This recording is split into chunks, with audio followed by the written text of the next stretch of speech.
Hi everyone, open lead code, try to read the problem again and again and again. Then after you have to continuously improve your English so that you can understand the hard problem statement in the lead code or the code safe and the code forces, right? Then you have to understand the input and the output, try to analyze the input and output. Sometimes it will be like, yeah, I can solve this question with the help of an input and the output only, but you have to just do one thing, just try to discover the formula with the help of input and the output.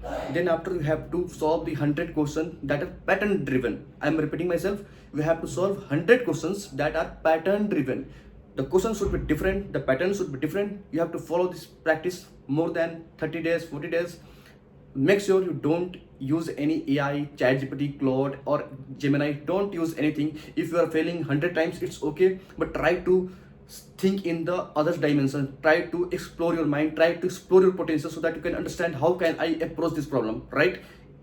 You can see a clear difference between day 1 and day 30 or day 25, right?